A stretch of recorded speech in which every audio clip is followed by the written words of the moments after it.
Yo, salut tout le monde, c'est Fanny Fatcat à l'appareil, j'espère que vous allez bien. On se retrouve aujourd'hui pour le chapitre 78, donc 78 de Boruto. Boruto, du coup, nous a offert un chapitre plutôt vraiment très sympa et on s'approche, pour ma part en tout cas, vraiment grandement de la fin de la série Boruto, tout simplement.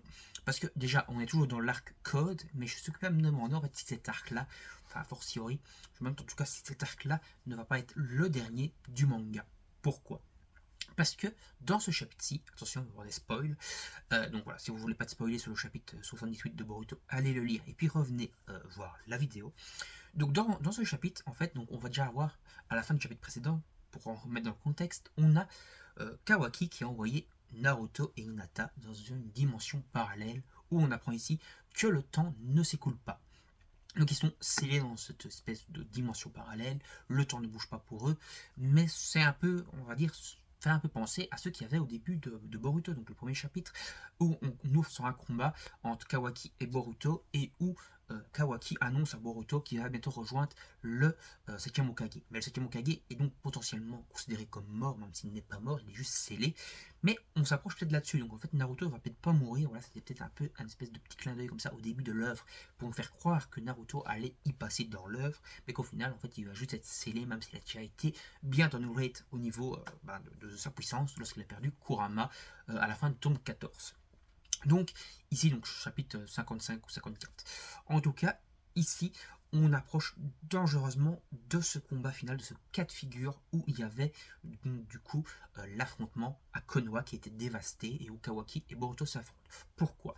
Déjà parce que dans un premier temps, comme je le disais, Naruto et Hinata, donc surtout Naruto, a disparu, comme un peu le laisser présager le début du manga. Et en plus, maintenant, de ce chapitre-ci, déjà un combat commence entre Boruto et Kawaki. Donc voilà, on voit que Kawaki commence à devenir un peu l'antagoniste, en tout cas l'adversaire de Boruto.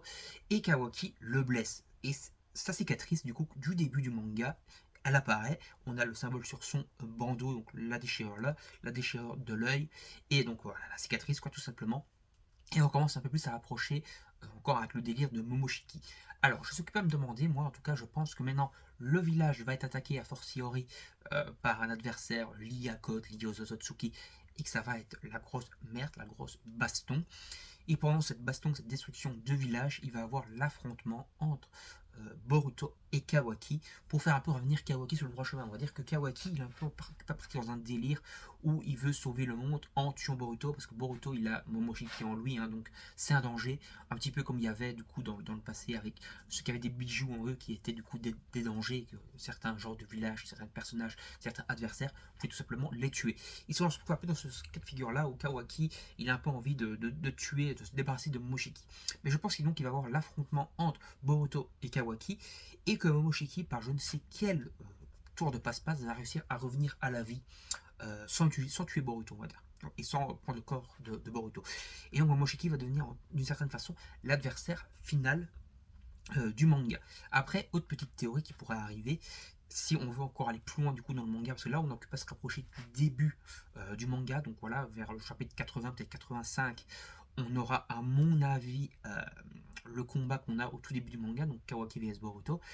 Et donc si on veut aller plus loin, si on veut encore après continuer, si on veut pas s'arrêter là, donc si on veut s'arrêter là, ben, on arrive un peu à sortir, on va dire, Momoshiki du corps de Boruto, peut-être que Momoshiki prend forme, on tue Momoshiki, et on va dire peut-être que ça peut se terminer là comme ça. Mais moi j'ai envie de faire une petite théorie pour qu'on aille un peu plus loin au final que ce qui est au début du manga, et que pourquoi pas Momoshiki, s'il se sent acculé, s'il se sent vaincu, pourquoi n'irait-il pas libérer Kaguya? Je rappelle que Kaguya n'est pas morte, elle a été scellée. Et donc ça pourrait faire une conclusion, c'est-à-dire que Kaguya, en fait, à l'époque, donc de la fin de Naruto, il n'avait pas assez de puissance pour la vaincre, mais ils avaient réussi à la sceller.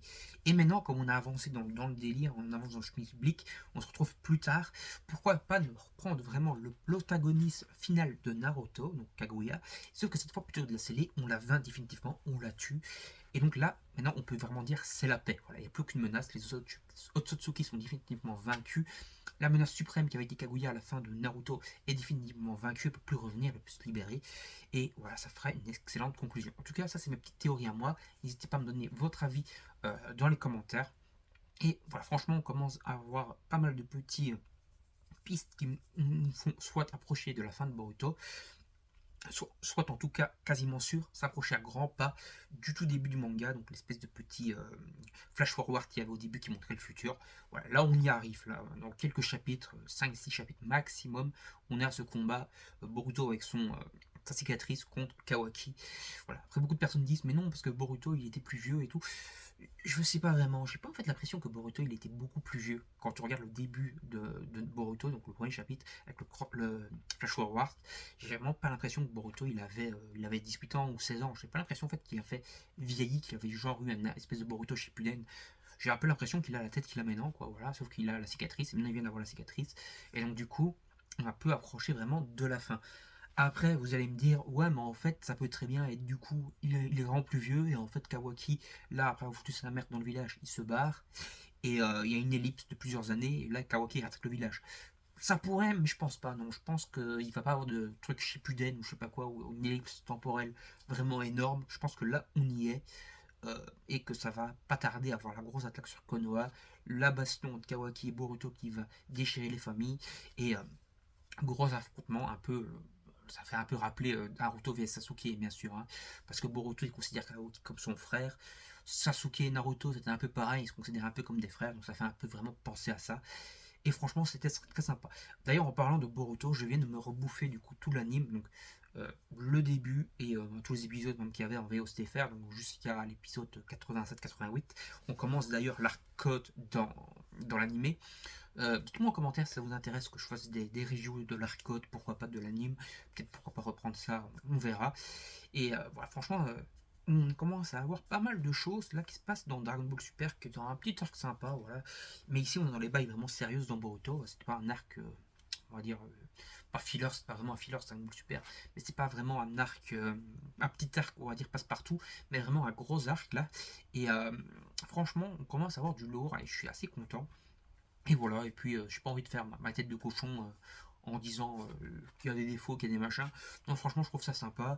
Et même au niveau du dessin, parce que j'avais stoppé il y a un petit moment de faire des reviews de chapitres et tout, parce que je crois que le dessin de Boruto était quand même inférieur à Naruto, mais franchement, le dessin il fait le café. Bon, c'est pas du tout le même genre, hein, pour ma part en tout cas. Je trouve que c'est pas du tout le même genre que Masashi Kishimoto, mais franchement, ça fait le café et c'était encore un très très bon chapitre, bien dessiné.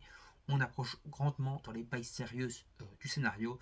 D'ailleurs, on sent bien que Masashi Kishimoto, depuis un petit moment, il a un peu repris tout en main pour le scénar. Franchement, c'est très bon. On a du grand Naruto, quoi. Sauf que là, c'est Boruto, mais ça fait euh, allusion au grand moment de Naruto avec l'Akatsuki, etc. Ici, on est vraiment là-dedans et c'est vraiment très très bon. Allez, on va s'arrêter là pour cette vidéo. N'hésitez pas à vous abonner à la chaîne et à activer la petite cloche. Si vous avez lu le chapitre, donnez-moi votre avis. Donnez-moi également votre avis sur ma vidéo, si vous trouvez que c'est une bonne vidéo ou pas. Likez, partagez la vidéo sur vos réseaux sociaux pour m'aider mon aventure YouTube. Et si vous vous abonnez à la chaîne, n'oubliez pas d'activer la petite cloche pour recevoir les notifications et pour être averti des prochaines vidéos. Salut, je vous montre à la prochaine, bye bye.